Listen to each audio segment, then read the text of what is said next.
Et comme tous les lundis, c'est le docteur Yambé Timba qui est notre invité ce matin. Il est reçu, comme on est bien entendu, par Sidonie Ficat. Docteur Yambé Timba, bonjour et bienvenue sur ABK Matin. Bonjour Madame Ficat, bonjour à tous vos collègues, bonjour à ceux qui nous font le plaisir et l'honneur de nous écouter ce matin. Avec vous, on parle de la commémoration de l'an 66 du décès de Ruben Nyobe. C'était le 13 septembre 2024. Cela fait exactement 66 ans que Nyobe Ruben était donc célébré dans certaines parties du pays. Aujourd'hui, vous tenez à ce qu'on en parle. Est-ce que vous avez l'impression, docteur Yambé Timba, que ce héros national est célébré comme il le faut? Alors, Nyobe n'est pas qu'un héros national. Nyobe, c'était, dans les années 50, quelqu'un que respectait, que lisait, dont parlaient dans la Chine, au Vietnam, pendant que le Vietnam était en train de se battre également contre la France, ce qui s'est achevé heureusement chez eux en 1954 à Bien Dien Phu par leur indépendance. C'était des gens que lisaient et dont parlaient les Fidel Castro ou encore celui qui est l'un de ses derniers compagnons encore en vie aujourd'hui, le général Mona. C'était des gens dont parlaient les Mandela. C'était à l'époque la figure qui a été présente à Bandung dont on a parlé sans qu'il ne soit là. Oui. C'était l'homme qui a complètement fait trembler l'ONU.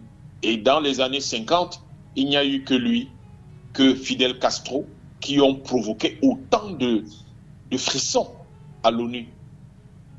Nyobe, c'est, comme le disait Achille Mbembe, l'intellectuel organique. Parce que n'oubliez pas, c'est dans le cadre des activités de l'UPC que pour la première fois, par la voix de Nyobe, un pays d'Afrique francophone a osé demander son indépendance. Et dans le cas du Cameroun, a demandé, tel un visionnaire, l'unification du Cameroun d'abord et son indépendance ensuite. Ça nous aurait évité les choses ridicules qui ont lieu dans le Nozo aujourd'hui, mais qui ont perdu, à cause desquelles nous avons perdu des milliers de vies de nos compatriotes. C'est un scandale. Et moi, j'y ai des cousins qui vivent là-bas, qui sont de là-bas. C'est pas qu'ils vivent là-bas, qui sont allés s'installer, ils sont de là-bas. Et beaucoup ont perdu la vie. Et j'ai des amis qui ont fui Bamenda pour s'installer à Douala. C'est désagréable, alors qu'au Nyobe, dès 1948, et de façon officielle sur la face internationale, au niveau international, en 52 à l'ONU, a dit réunification avant l'indépendance. Mais évidemment, personne n'a écouté. Ceux qui croient être les maîtres du monde et les gens les plus intelligents ont décidé de ne pas écouter ça. Nyobe, ce n'est pas qu'un simple héros national. Nyobe, c'est le compagnon de Sékou Touré. C'est l'homme qui a dit à Houphouët et à ce qu'on appelait le groupe de Monrovia, c'est-à-dire les aliénés et ceux qui ont décidé de comploter et de traiter avec les colons, comme les Houphouët, et on se souvient du clash grave, mémorable entre Houphouët-Boigny et lui, ce qu'il a fait partir du RDA, le Rassemblement démocratique africain à l'époque, ces gens qui projetaient de réunir toute l'Afrique. C'était ça Nyobe, quelqu'un qui pensait que l'unité de l'Afrique est une base puissante à partir de laquelle on peut projeter le futur de ce qui était à l'époque le monde colonial africain. Et ceux qui refusaient que l'Afrique soit unie, que l'Afrique se libère de façon définitive, comme les Houphouët-Boigny, les Ahidjo et tout ça, ils n'étaient pas d'accord avec eux. D'ailleurs, pour vous qui êtes Camerounais, vous n'avez qu'à voir votre pays, l'état dans lequel il est. Vous n'avez qu'à voir l'état dans lequel votre pays est. Alors que dans les années 50, quand il menait la lutte pour l'indépendance, le Vietnam n'avait pas du tout le même niveau que le Cameroun. Oui. Les deux Corées n'avaient pas du tout le même niveau que le Cameroun. Pas du tout. Aucun pays d'Asie du Sud-Est n'avait le niveau du Cameroun. Et c'est ça que les Nyobe projetaient. C'est ça. Quand Mongo Betty écrit Remember Ruben, même bas sur le Cameroun, et que ces livres sont interdits, c'est pour dire aux gens, il est mort, Ruben Oumniobé, mais regardez à quel point il avait raison. Et nous sommes dans les années 70. Nous sommes encore dans les années 70. Personne n'écoute. Et il n'y a qu'à regarder l'état de notre pays aujourd'hui, à voir ce que pensait l'UPC, à voir ce combat mené par Ruben Oumniobé. Vous comprenez qu'il y avait là une âme universelle qui n'a rien à voir, qui n'est plus de la dimension du Cameroun, mais qui avait compris quel était le problème, quels étaient les enjeux et comment il fallait résoudre le problème et comment il fallait connecter ces enjeux aux enjeux historiques et aux enjeux mondiaux. C'est en cela que... Oui. Docteur Yambé Timba, est-ce qu'aujourd'hui, au vu de tout ce que vous expliquez, cette crise anglophone que les Camerounais vivent depuis 2016, ce retard dans le développement économique, ce retard même de croissance, on peut dire que l'héritage de Ruben Oumniobé a été galvaudé. Est-ce que cela serait dû au fait que ce ne soit pas ceux qui ont mené le combat pour l'indépendance du Cameroun qui est finalement hérité de la gestion de ce pays? Il y a des gens dans ce pays, je ne sais pas s'ils pensent qu'ils sont les propriétaires de ce pays, je ne sais pas qui leur a donné ce droit, le droit de le penser, qui estiment que quand on les appelle les ojulatistes, c'est une mauvaise chose. Mais j'espère que les Camerounais doivent tous comprendre que ceux qui dirigent le pays aujourd'hui sont les descendants politiques d'Ojula. C'est de l'histoire, ce n'est pas une lubie d'un type qui est assis et qui pense que c'est comme ça qu'il faut nommer les choses. C'est ça. L'histoire, les faits. Et donc, quand on appelle les gens les ojulatistes et on dit que du fait d'être ojulatistes, ce sont des gens qui ont comploté avec les Mesmer pour que Oumniobé soit abattu. Mesmer disait, je lui fais la guerre. Il faisait la guerre à Oumniobé pendant qu'il faisait quand même les bébés aux Camerounaises. Je trouve que c'est d'une brutalité et d'une violence. Un type fait la guerre aux leaders indépendantistes de votre pays. Pendant ce temps, il fait des enfants à ses sœurs. Donc, vous comprenez que ce qui se passe en réalité, c'est que ceux qui sont là ne comprennent pas, n'ont jamais compris quelle était la vision de Oumniobé. Parce que je vais vous dire, vous pouvez dire ils ont compris, mais ils refusent de l'implémenter. Non, ils ne peuvent pas l'implémenter. C'est un État néocolonial que nous avons. Un État néocolonial, c'est une chose simple. C'est un concept connu. Kwame Nkrumah a déjà dit ce que c'est et le monde entier utilise ça comme ça. Lorsque la Russie organise le forum sur les libertés, l'année dernière, ils utilisent la définition du néocolonialisme que Nkrumah a formalisé. Donc, ce n'est pas quelque chose que j'invente ou que j'essaie de mettre un Africain en avant. C'est de la science universelle. Le néocolonialisme, c'est que vous avez votre économie. Vous avez deux pays, un pays A et un pays B. Et le pays B, son économie est dominée par le pays A. Et par cette domination économique, le pays A finit par par lui imposer une stratégie, une orientation politique, point. C'est ça que nous vivons au Cameroun. C'est la France qui domine notre économie. Le Cameroun a un beau jeu de raconter que non, vraiment, ce sont nos hommes d'affaires. Vos hommes d'affaires utilisent tous le franc CFA, laissez le bavardage. À partir du moment où ils utilisent tous le franc CFA, ça veut dire que c'est la France qui domine votre économie. Et à partir du moment où votre gouvernement est d'accord avec ça, ça veut dire que votre gouvernement accepte que la France domine votre pays. Maintenant, apparemment, ça ne plaît pas à certaines personnes de l'entendre, mais c'est la science, ce n'est pas du tout, on ne raconte pas des âneries, non, on parle de la science. Après, si les gens ne veulent pas que le pays soit analysé, que le pays soit compris avec une approche scientifique, mais peut-être avec d'autres approches, alors dans ce cas, on est très malheureux pour le Cameroun et on est très malheureux pour ces gens-là. C'est la France qui contrôle notre monnaie, c'est-à-dire contrôle la moindre transaction qu'on fait dans ce pays. Vous voulez acheter un bonbon, la France contrôle ça, parce qu'elle prélève sa commission sur votre franc CFA. Vous payez le taxi, elle prélève sa commission là-dessus, parce que c'est sa monnaie. Vous allez dans un supermarché, vous payez les impôts et les taxes, la France prélève sa partie parce que vous faites la transaction en franc CFA. Donc, le Cameroun est dans du néocolonialisme français. Et ce néocolonialisme-là ne peut pas intégrer les idées novatrices, libératrices, des idées humanistes, des idées morales, des idées éthiques, des idées de développement, des idées de construction de la puissance du Cameroun et de la puissance de l'Afrique, puisque rappelez-vous, je parlais du Rassemblement démocratique africain qui visait à unir les Africains.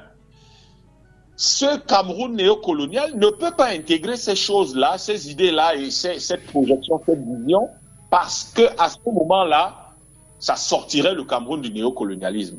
Mais donc, le fait qu'on soit là depuis 64 ans... Vous pensez que si ça avait été un leader peut-être de l'Union des populations du Cameroun qui avait pris ce pouvoir au lendemain de cette indépendance obtenue de haute lutte par ces indépendantistes-là, les choses auraient été différentes?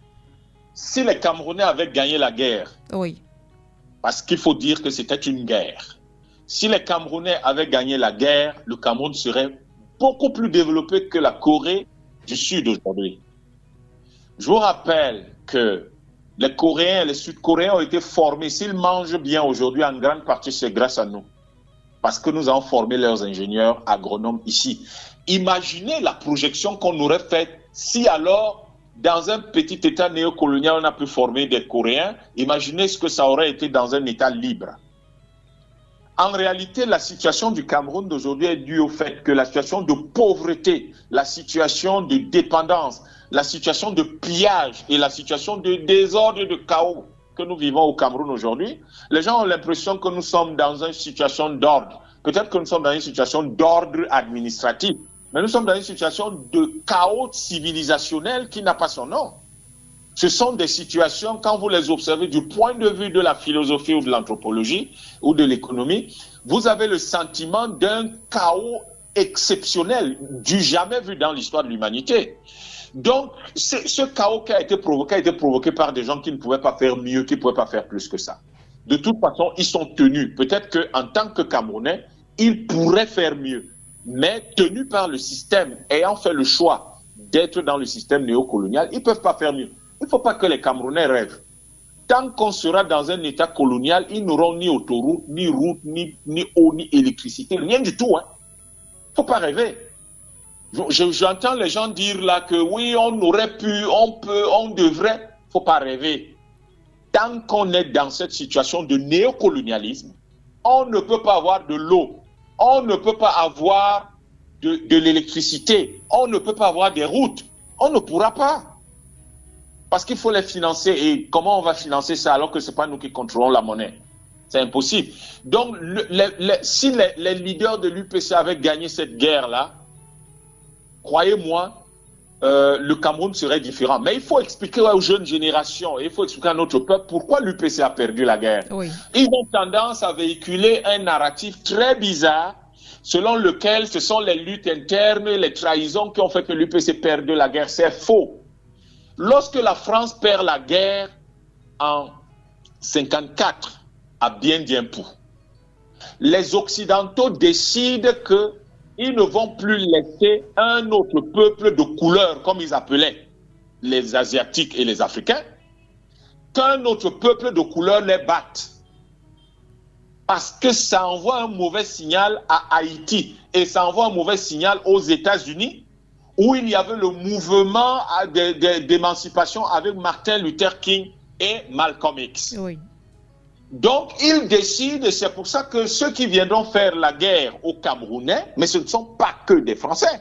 Les Français ont appelé au secours toute l'Europe, tout l'Occident, pour qu'ils viennent faire la guerre aux Camerounais. Et ils ont fait la guerre aux Camerounais en utilisant le napalm. Quand vous prenez un village comme Ebohonde, il a été brûlé complètement au napalm. Tout un village qui comptait des milliers de personnes à côté de Ngambé, brûlé totalement au napalm. N'allez pas demander combien de personnes il y avait là-bas. Il y a un charnier, il y a une fosse commune. Personne ne sait plus, personne n'y est jamais allé, jamais retourné. Brûlé complètement au napalm. Tout l'Occident est venu faire la guerre au Cameroun, exactement comme ils font la guerre à la Russie en Ukraine en ce moment. C'est ça qui fait perdre la guerre au Cameroun. Ce n'est pas parce que nous n'étions pas assez forts, c'est parce que tout l'Occident s'est mis à nous faire la guerre. Et quand Moumié a essayé d'aller finalement, l'UPC avait planifié, projeté d'aller un peu plus vers l'URSS et la Chine, ils ont réussi à tuer Moumié à Genève. Peut-être qu'il faudrait que le Cameroun, vous voyez, si nous n'étions pas dans un État néocolonial, si nous étions un pays libre, nous aurions demandé des comptes sur la mort de Oumyobé, mais également, particulièrement, puisque Moumié, lui, a été tué en Europe, sur la mort de Moumié, personne n'en parle. Donc, il faut savoir que nous avons aujourd'hui quelque chose, quand vous prenez la figure de Robert Oumyobé avec tout ça, la projection stratégique et révolutionnaire qu'il portait et qu'il, avec ses copains, avec ses compagnons de lutte, et avec toute cette dignité qui était la leur, en réalité, le Cameroun serait très différent. Oui. Il n'y a qu'à voir la manière dont le Cameroun s'était déjà organisé dans une unité. Le gouvernement, le régime actuel depuis 64 ans a pour slogan le vivre ensemble, l'unité nationale. C'était d'abord l'unité nationale du temps d'Aïdo, maintenant c'est le vivre ensemble. Vous voyez que ça a du mal à prendre. Parce que si les gens le répètent tout le temps, ça veut dire que ça a du mal à prendre. Or, du temps de l'UPC, qui n'était pas un État, qui ne tenait pas un État, qui n'irait pas un État, les Camerounais étaient unis. L'UPC avait réussi à unir les Camerounais. Qu'ils aient été des Camerounais du Cameroun oriental ou du Cameroun occidental, donc du Cameroun britannique ou du Cameroun français. Parce que Ndé Toumaza, ce n'est pas quelqu'un qui était un gars d'IDEA ou un type de je ne sais pas, Bafia. C'était quelqu'un de Bamenda. Oui. Donc l'UPC avait réussi quelque chose que depuis 64 ans, nous n'arrivons pas à faire, l'unité nationale.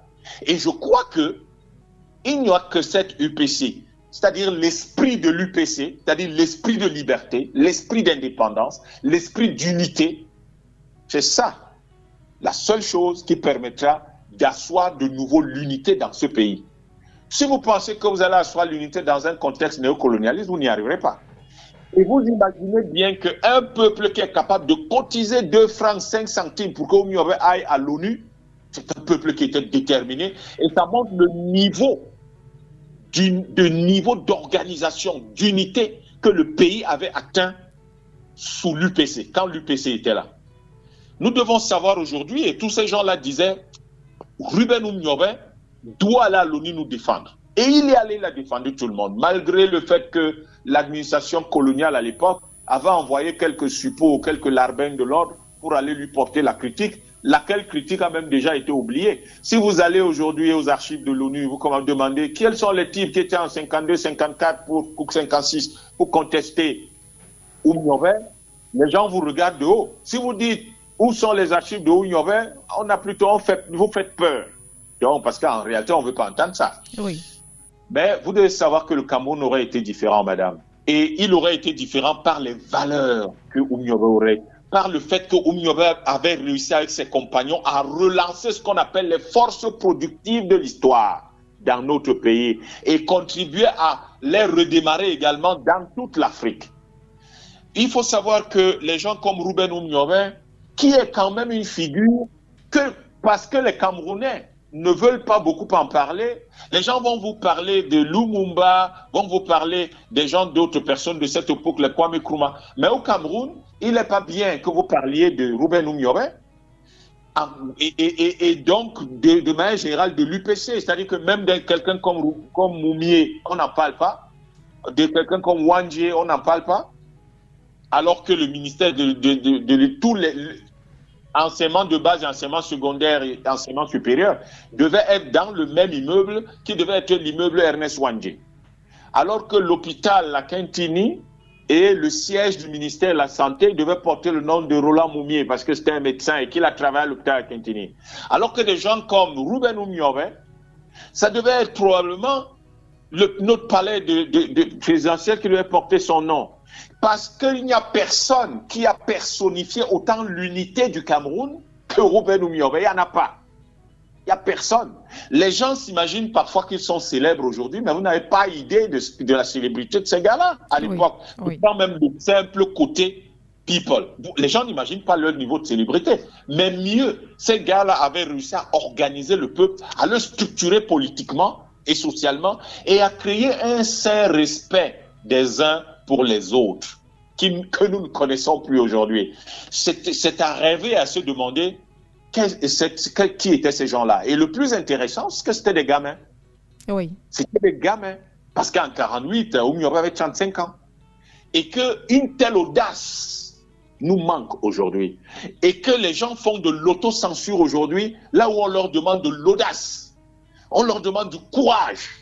Nous sommes dans un pays où, quand il y en a quelques-uns qui font preuve de courage, la plupart du temps, ils font preuve de courage pour le jeu de chaises musicales. Tel est assis, je veux qu'il parte, c'est moi qui vais le remplacer. Alors qu'il faut faire preuve d'audace historique, de courage historique qui change un système et pas un régime.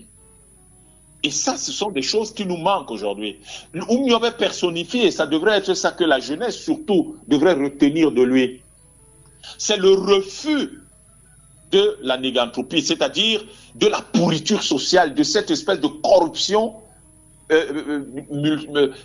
multiforme qui détruit notre société, de cette destruction de notre civilisation et de notre culture par la prédation et la domination occidentale incarnée par la France. C'est ça que Oumniobé refusait. Et donc, il faut refuser cette inhumanité. Et Oumniobé était tellement humain qu'il disait, si nous sauvons le Cameroun du néocolonialisme, alors nous sauverons le peuple français de l'exploitation brutale et sauvage du capitalisme. Aujourd'hui, tous les économistes sont d'accord là-dessus, tous les philosophes sérieux sont d'accord là-dessus. Vous devez, si vous mettez fin au néocolonialisme aujourd'hui, dans les pays africains, vous allez sauver le peuple français et les peuples européens de l'exploitation par leurs propres capitaines d'industrie. Quand Oumniobé le disait dans les années 40, 50, les gens trouvaient qu'il était un peu spécieux, qu'il était bizarre. La science aujourd'hui lui donne raison. Une telle stature, c'est-à-dire que le sommet de l'économie mondiale, de la science économique mondiale, le sommet de la pensée philosophique mondiale lui donne raison. Oumniobé n'est plus un simple héros camerounais. Oumniobé est un héros universel et historique. C'est comme ça que nous devons le considérer et son combat doit être placé à ce niveau-là. Docteur Yambé Tchimba, pourquoi justement sur place au Cameroun, on n'a pas l'impression que ce devoir de mémoire soit fait à la hauteur de ce qu'a été Ruben Oumniobé? Pourquoi est-ce qu'on a beaucoup plus tendance à mettre en avant les figures historiques qui nous viennent d'ailleurs, vous l'avez dit, Patrice Lumumba pour ce qui est du Congo? Pourquoi, selon vous, les autorités camerounaises ne font pas ce qu'il y a à faire pour immortaliser et permettre à la jeunesse camerounaise d'avoir cette figure comme une inspiration dans leur parcours? Tout simplement parce que ces gens-là qui dirigent le pays aujourd'hui, c'est des ojoulatistes. Ojoula était un député qui représentait le Cameroun, un blanc, faut le dire comme c'est. Il faut dire les choses comme elles sont. Un blanc français qui représentait les Noirs du Cameroun. Les Camerounais qui sont des Noirs d'Afrique. Quelque chose d'assez curieux. Et il était français, il n'était pas camerounais. Donc, le régime actuel, si vous voulez, ce sont les héritiers politiques de Ojoula, de lui Paul Ojoula. C'était une espèce de médecin qui était là. Ce sont ses héritiers politiques. Et ce monsieur Ojoula était contre Oumniobé, était en conflit avec Oumniobé, une différence de vision. Oumniobé portait la vision de la liberté, de la souveraineté, de la grandeur de l'humanité.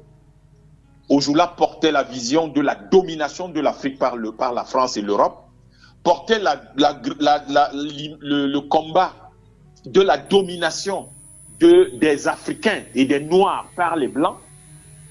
Et Ojoula portait le combat du contrôle du Cameroun par la France. Le contrôle du Cameroun par la France et par la Grande-Bretagne. Voilà la différence. Donc, quand vous regardez cette différence, vous comprenez que les héritiers politiques de Ojoula ne peuvent pas célébrer Oumniobé. Pas du tout, puisqu'ils ils sont sur ce qu'on appelle une incommensurabilité. Ce sont des paradigmes incommensurables.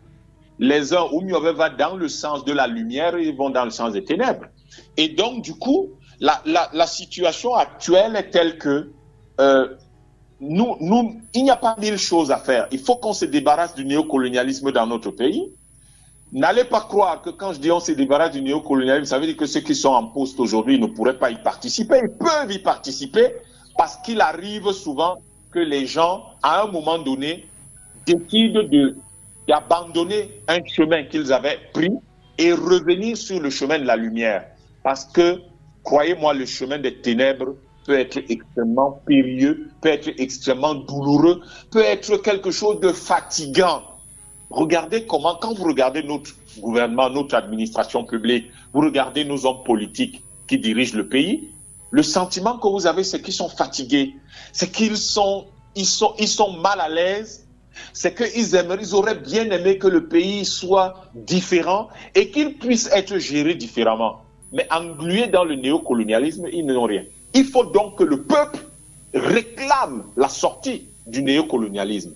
Il faut donc que le peuple, exactement comme leur père et leur grand-père l'avaient fait sous Oumyore, qu'ils réclament la souveraineté, la liberté et l'émancipation totale du Cameroun et de l'Afrique, et qu'ils portent ce combat dans tous les domaines, dans leur lieu de travail, dans toutes leurs activités, toutes leurs paroles de tous les jours, que sur Facebook, sur les réseaux sociaux de manière générale, qu'ils ne parlent que de ça et qu'ils arrêtent de magnifier, par exemple, si vous magnifiez le championnat français par rapport au championnat du Cameroun, vous ne vous en rendez pas compte, mais vous exprimez simplement le néocolonialisme. Vous magnifiez le championnat de football de l'Europe, quel qu'il soit, alors que vous ne parlez pratiquement jamais du championnat de football de votre pays. Vous magnifiez tout ça. C'est le néocolonialisme. En fait, vous ne vous en rendez pas compte, mais vous exprimez votre soumission et votre défaite face au néocolonialisme. Vous passez votre temps à vous habiller comme ça, à parler comme eux, à penser à vouloir aller chez eux. Vous êtes là tout le temps, vous voulez aller chez eux. Moi, je ne comprends même pas les Camerounais et les Africains. Vous avez des gens qui sont venus faire la traite négrière chez vous pendant 6 siècles. Ils vont vous dire que l'esclavage, ils l'ont aboli au 19e siècle. Mais jusqu'en 1960, il y avait ce qu'on appelle le travail forcé. Le travail forcé, c'est quoi? C'est de l'esclavage. Donc, vous avez des gens qui ont fait de l'esclavage de 1454 à 1960 dans votre pays. De 1454 à 1960 dans votre pays. Et pendant ce temps, ils ont violé vos grands-mères, ils ont détruit votre civilisation, ils ont tué vos grands-parents, ils les ont massacrés, ils ont jeté certains dans la mer vivants, etc. Ils ont même, à cause de la traite négrière, modifié le comportement des requins. C'est les études ADN qui le disent, pas moi. Ils ont fait tout ça. Ils ont détruit même vos langues. Vous avez du mal à les parler, vous ne pouvez pas les parler aujourd'hui. Vos modes de fonctionnement, vos modes vestimentaires. Et vous pensez, tout ce qui vous intéresse, c'est aller vivre chez eux. Non, les conditions ne sont pas réunies ici, docteur. Pardon? Je dis, certains pensent y aller parce que les conditions ne sont pas réunies ici sur place au Cameroun. Mais ce sont des gens qui font que les conditions ne soient pas réunies chez vous. Vous croyez que les conditions ne sont pas réunies chez vous? Pourquoi? Parce que Paul Biya est au pouvoir? Mais non, mais ça c'est un détail. C'est les raisons pour lesquelles les conditions ne sont pas réunies chez vous. Je l'ai expliqué en début de cet entretien. Ça s'appelle le néocolonialisme. Si vous ne combattez pas le néocolonialisme, vous changerez 10 000 Paul Biya à la tête de votre pays, ça ne changera pas. Ce sera la même chose. Mettez fin au néocolonialisme, vous n'aurez plus besoin d'aller chez eux. Est-ce que les Coréens ont envie d'aller chez eux? Est-ce que les Indonésiens ont envie d'aller en Hollande? Pas du tout. Est-ce qu'un Thaïlandais a particulièrement envie d'aller en Grande-Bretagne? Pas du tout, ça ne l'intéresse pas. C'est pauvre, c'est vieux, c'est sale. Il n'a pas envie d'aller là-bas.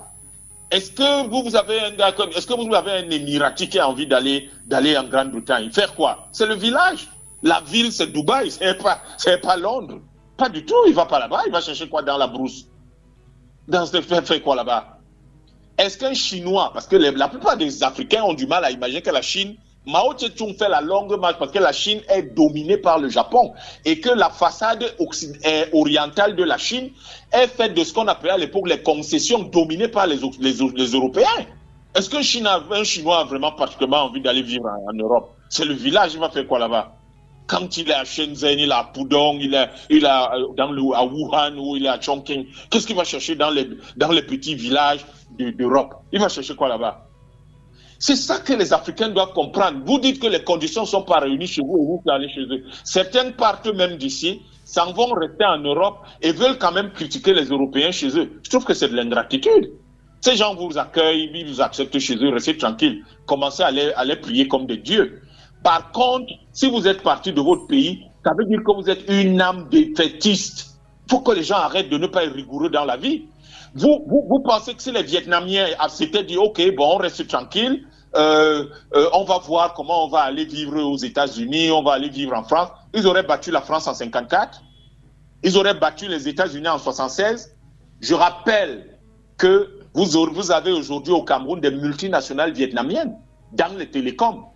Pendant ce temps, les Camerounais sont là, disent non, les conditions ne sont pas réunies, le régime est répressif, le régime est machin. Messieurs, battez-vous. Oumyobé n'avait que 35 ans quand il est devenu secrétaire général de l'UPC en 1948. Il faut que les Camerounais arrêtent de jouer les gamins, purée. On a l'impression que les gens sont des bébés, qu'ils arrêtent un peu.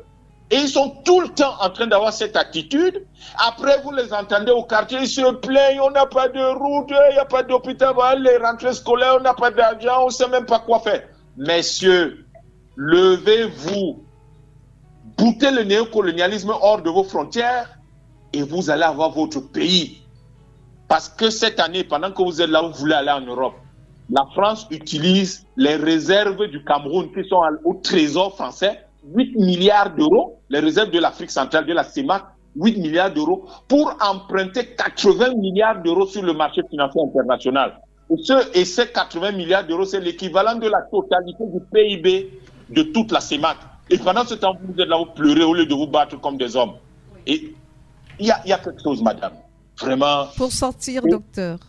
Oui, permettez-moi ce matin particulièrement de m'adresser aux Camerounais. Qu'ils arrêtent de pleurer, ils fatiguent.